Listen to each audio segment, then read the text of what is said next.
Última hora cae el Balú, no es un operador cualquiera, es el gerente del conflicto en Playas del Rosario, un hombre que operaba bajo la sombra de quien debía detenerlo, el propio secretario de Seguridad. Sobre la mesa de acero quirúrgico de la Fiscalía la evidencia no descansaba. Vibraba con una energía tóxica y pesada. No estamos hablando de un simple decomiso callejero. Hablamos de 23 bolsas de sustancia pura triturada y lista para afectar el sistema nervioso de miles de jóvenes, brillando bajo la luz forense como diamantes malditos que huelen a químicos. Junto a ellas, 2 bloques masivos de hierba prensada, casi 3 kilogramos de hierba envuelta en cinta canela, tan apretada que el plástico parecía gemir bajo la presión, y coronando este altar de destrucción, un dispositivo de asalto negro mate marca BMS-1000, un objeto fantasma sin número de serie, sin registro, un instrumento fabricado con un solo propósito, neutralizar, sin dejar huella balística, un espectro de metal que ha silenciado a Tabasco durante años, pero aparta la mirada del material y del acero por un segundo. Detente y mira lo que los agentes del grupo táctico Tiburones encontraron en el asiento trasero, justo detrás del arsenal. Era una pequeña mochila escolar color rosa pastel con bordes deshilachados y un llavero de unicornio colgando del cierre. Al abrirla, el aire se congeló en la carretera.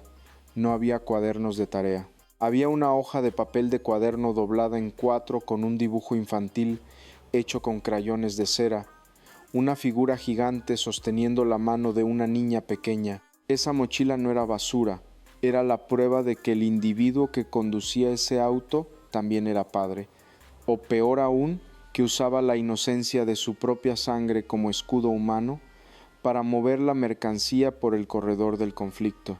Lo llamaban el Balú, un apodo que evoca a un personaje de cuento infantil, pero la realidad era mucho más siniestra. Luis Antonio Nano no era un simple chofer, era el señor de la plaza en el corredor de parrilla, un hombre que caminaba con la arrogancia de quien se sabe intocable, no porque fuera invisible, sino porque sus jefes despachaban desde las oficinas de gobierno. Él era el brazo armado de la barredora, el grupo que nació dentro de la propia policía.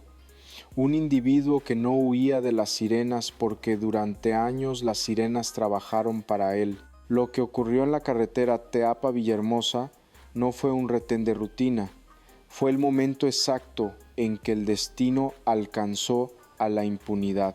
Cuando las luces estroboscópicas de la Marina iluminaron ese vehículo sin placas, no solo detuvieron a un hombre, quebraron la columna vertebral de una organización que convirtió al Estado en su feudo privado. Hoy vas a ver cómo cae un imperio construido sobre el miedo y descubrirás que el verdadero conflicto no estaba en la selva, sino en la nómina oficial. Bienvenidos a la realidad. Para entender la oscuridad del Balú, primero tienes que entender el infierno verde donde operaba.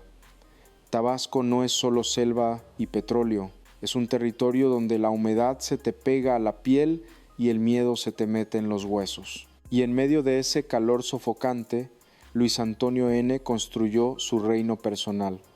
No era un individuo que se escondiera en cuevas o ranchos lejanos. Él era el dueño absoluto del asfalto en el corredor de Playas del Rosario y Parrilla. Para los habitantes de esa zona, su nombre no se susurraba, se callaba, porque hablar del Balú era invocar a una fuerza que no respetaba puertas cerradas ni súplicas de clemencia. Pero lo que hacía a este hombre verdaderamente intimidante no era su brutalidad, sino su origen.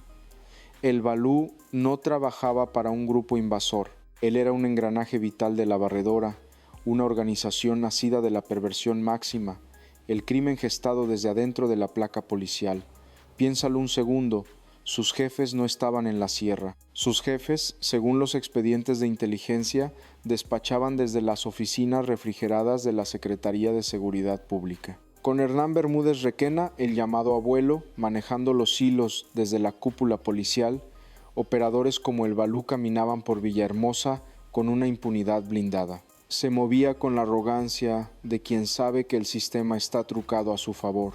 Viajaba en un Kia Rio modelo 2018, un auto que para cualquier ciudadano común sería discreto, pero que él convirtió en su carruaje de operaciones.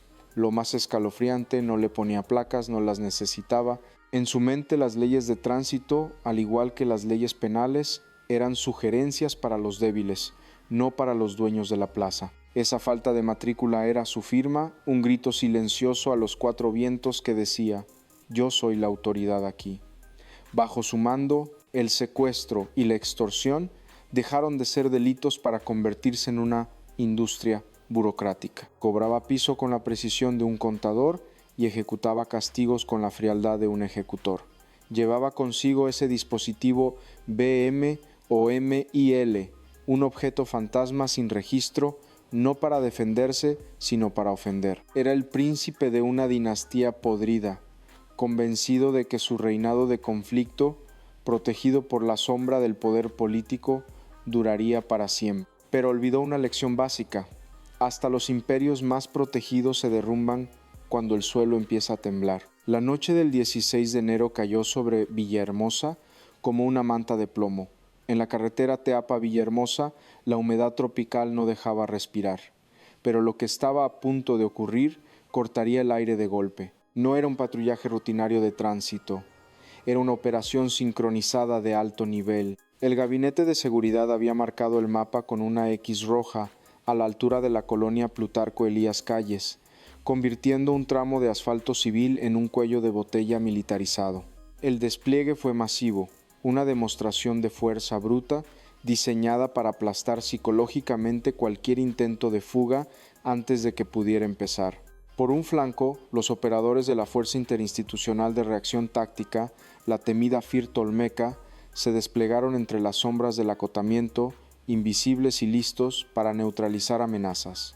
Por el otro, el Grupo de Operaciones Especiales Tiburones de la Policía Estatal cerraba la pinza, sus unidades blindadas bloqueando los carriles como muros de metal impenetrable y respaldando cada movimiento como una tormenta silenciosa.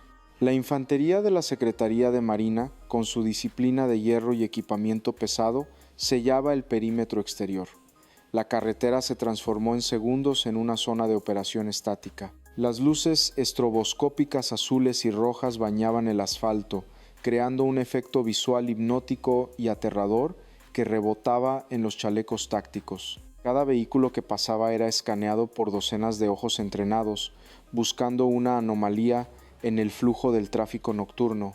La tensión era eléctrica, el tipo de tensión vibrante que precede al primer contacto. Los radios encriptados crepitaban con códigos cortos, voces secas y precisas que coordinaban la trampa perfecta. Entonces apareció en el horizonte un vehículo compacto deslizándose por la carretera con una confianza sospechosa, un Kia Rio modelo 2018, pero había un detalle que gritaba peligro a kilómetros de distancia bajo las luces del retén. La ausencia total de matrícula era un coche fantasma navegando en el mundo real. Al volante, el Balú no sabía que estaba entrando directo en la boca del lobo. Cuando los reflectores tácticos lo cegaron y los dispositivos de alto poder de los tiburones apuntaron al unísono hacia su parabrisas, el tiempo se detuvo. No hubo persecución de película porque la superioridad táctica fue tan abrumadora que la resistencia era un error inmediato. En ese tramo de asfalto, la barredora se encontró con una fuerza mucho más grande, el peso aplastante de un operativo diseñado para no fallar. Frena el ritmo, olvida por un momento el ruido de las sirenas, los gritos de los comandos y el chasquido metálico de las esposas cerrándose sobre las muñecas de El Balú. El verdadero horror de esta escena no ocurre afuera, bajo las luces estroboscópicas, sino adentro, en la penumbra asfixiante de ese Kia Rio. Cuando uno de los agentes tácticos se inclina para inspeccionar el vehículo, su linterna corta la oscuridad y revela una naturaleza muerta que helaría la sangre. El haz de luz ilumina primero el metal frío, el dispositivo de asalto negro, esa máquina sin matrícula tirada con descaro sobre el asiento. Luego ilumina el material, los paquetes rectangulares de hierba prensada y las bolsas de sustancia granulada. Mercancía lista para destruir vidas. Pero entonces la luz se detiene en algo que no debería estar ahí, algo que rompe la lógica de la operación. Justo al lado de los paquetes de material apretada contra la culata del dispositivo, descansa esa pequeña mochila escolar rosa pastel que mencionamos al inicio. No es una alucinación, es real. Tiene las correas desgastadas y un cierre entreabierto. El agente con guantes tácticos negros aparta con cuidado el cañón del objeto para alcanzarla. Al levantarla no pesa nada. Es ligera, frágil. Dentro, entre migajas de galleta y lápices de colores, asoma esa hoja de papel doblada. No es una lista de cobros, no es un mapa de rutas, es un dibujo infantil, trazos torpes de una familia feliz bajo un sol amarillo gigante. Te quiero mucho, papi. La letra es inestable, inocente, ajena al hecho de que papi es un individuo que transporta la destrucción en el mismo asiento donde ella viaja a la escuela. Esa mochila rosa es la prueba más contundente de la degradación moral de la barredora. Porque tener un objeto ilegal es un delito, traficar sustancias es un crimen federal, pero llevar los útiles escolares de tu hija mezclados con sustancias y dispositivos de asalto es una aberración humana. Ese objeto tan simple y cotidiano nos grita en la cara que para hombres como el Balú no hay línea divisoria. Su familia, sus hijos o su hogar, todo es parte del mismo ecosistema tóxico. La inocencia de esa niña viajaba todos los días en un coche fúnebre sin placas, respirando el mismo aire viciado que los operadores. Y esa noche, esa mochila se quedó sola en el asiento trasero, como un testigo mudo de una infancia que nunca tuvo oportunidad. Olvida la imagen del jefe contando millones en una mansión de mármol. El verdadero crimen, el que afecta las calles de Tabasco día a día, no opera desde un escritorio de caoba, opera desde la trinchera móvil. Ese Kia Río Gris sin placas no era un simple medio de transporte, era una oficina administrativa sobre ruedas, una sucursal itinerante de la barredora diseñada para administrar la destrucción al menudeo con eficiencia corporativa. Lo que encontraron los agentes dentro del auto revela la contabilidad del infierno, 4,600 pesos en efectivo. Puede parecer poco para un jefe de plaza, ¿verdad? Pero te equivocas. En la lógica de la calle, eso no es ganancia, es capital de trabajo líquido, billetes de baja denominación, manoseados y sucios, listos para pagar la lealtad barata de los halcones en las esquinas, sobornar a un patrullero municipal hambriento o financiar la gasolina de los operadores. Era la caja chica del conflicto, el dinero operativo que mantiene la maquinaria engrasada y funcionando las 24 horas. Y luego está el inventario, 62 bolsas de hierba dosificadas al gramo, exacto, 23 bolsas de sustancia granulada. Esto no es consumo personal, esto es logística de distribución. Cada bolsa representa un punto de venta, una esquina controlada, un adicto enganchado. El Balú no estaba paseando, estaba auditando su territorio, moviendo el producto con la precisión de un gerente de zona. Pero el elemento más sofisticado de esta oficina rodante era el hardware, el dispositivo, un objeto largo negro con la inscripción BMSM. ¿Sabes lo que eso significa en el bajo mundo? Significa tecnología de evasión, un dispositivo fantasma ensamblado por partes sin huella genética en las bases de datos internacionales.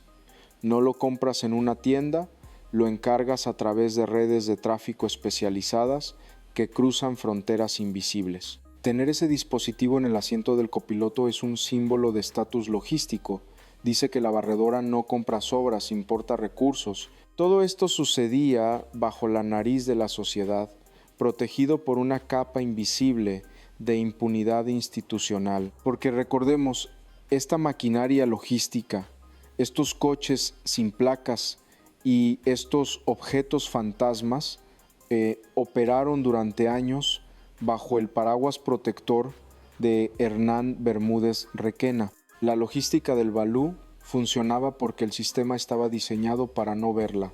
El coche no necesitaba placas porque el dueño de las placas era su socio. Piénsalo un segundo. ¿Realmente crees en las coincidencias? Porque en las grandes ligas del crimen organizado la suerte no existe, todo es geometría y traición. La detención de Luis Antonio N. en ese kilómetro exacto de la carretera Teapa-Villahermosa no fue un golpe de fortuna para la policía, fue una entrega, fue una venta de garaje humana orquestada desde las sombras. Un jefe de plaza con el colmillo retorcido alguien que controla el corredor estratégico de playas del Rosario y Parrilla.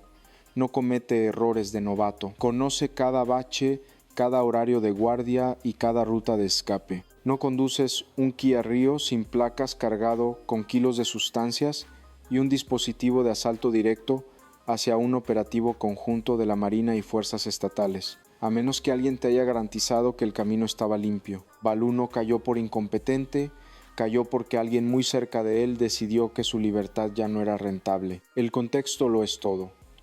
La estructura de la barredora se estaba desmoronando desde la cabeza. Con la caída de su protector supremo, Hernán Bermúdez Requena, el exsecretario de Seguridad, que operaba como el verdadero padrino de la organización, se abrió un vacío de poder sangriento y cuando el rey cae, los príncipes se vuelven caníbales.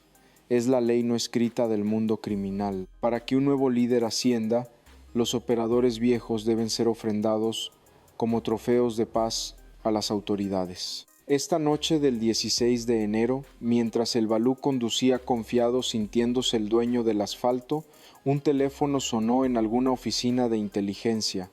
No fue el resultado de años de espionaje satelital. Fue un pitazo. Una voz anónima, fría y precisa entregó las coordenadas, el modelo del auto y la ruta exacta.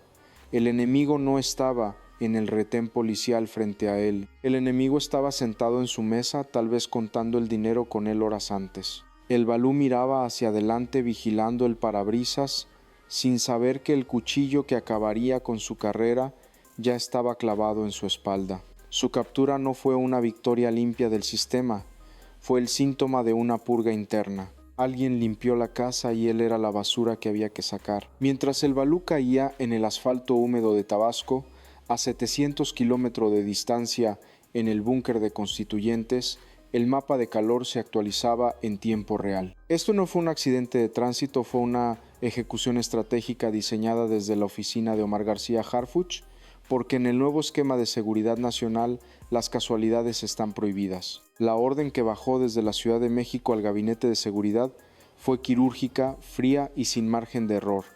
Si la cabeza ya cayó, quiero los brazos hoy. Harfuch entendió lo que los gobiernos anteriores ignoraron. No puedes limpiar Tabasco si no rompes el pacto de sangre entre la placa y el crimen. Sabía que la barredora no era un grupo externo, era un parásito incubado dentro de la propia Secretaría de Seguridad Estatal. Por eso la estrategia no fue enviar un oficio burocrático, fue enviar a la Marina, fue activar a la Fuerza Interinstitucional de Reacción Táctica FERT, fue movilizar al grupo de élite Tiburones, una coalición de fuerza letal diseñada para bypassear las redes de protección locales que el Balú creía tener compradas. El secretario de Seguridad Federal no operó con ruido, operó con silencio. Semanas antes, Inteligencia Naval ya había trazado las rutas de suministro en el corredor de Parrilla y Playas del Rosario. Sabían qué coches usaban, sabían que operaban sin matrículas, sabían que se sentían intocables. Harfuch usó esa arrogancia en su contra cuando dio la luz verde. No fue para patrullar, fue para capturar. El mensaje que envió esa noche fue devastador para el grupo tabasqueño. Se acabaron los padrinos. Ya no importa si tu ex jefe era el secretario de Seguridad Estatal, ahora respondes ante la Federación. El Balú pensó que se enfrentaba a policías municipales a los que podía intimidar con una llamada. Se equivocó. Se enfrentó a una pared de escudos balísticos y uniformes de camuflaje marino que no obedecían a los códigos locales. Harfuch movió la pieza reina en el tablero y en cuestión de minutos el gerente del conflicto pasó de ser un intocable a ser un número más en un reporte de detención federal. La instrucción fue cumplida, el objetivo prioritario estaba neutralizado y el mito de la impunidad en el Edén comenzó a sangrar. Si el dispositivo y las sustancias eran la evidencia física, lo que los peritos extrajeron del teléfono celular del Balú fue la autopsia del sistema. No era un dispositivo satelital encriptado de grado militar. Era un smartphone común con la pantalla estrellada lleno de conversaciones de WhatsApp que narraban la crónica de una impunidad anunciada. Cuando los analistas forenses desbloquearon el aparato, no encontraron códigos complejos, encontraron una rutina administrativa del crimen tan casual que asusta. Los mensajes no dejaban lugar a dudas. En una conversación fechada solo horas antes de su captura, un contacto guardado simplemente como jefe uno le escribía: la ruta está fría, pasa sin luces. Los azules ya saben que vas. Esa frase corta y brutal es la prueba reina. Confirma que el retén en días normales no era un obstáculo, sino un saludo. El Balú no cruzaba la carretera Teapa a Villahermosa esquivando a la policía. La cruzaba con su permiso. Pero hay más.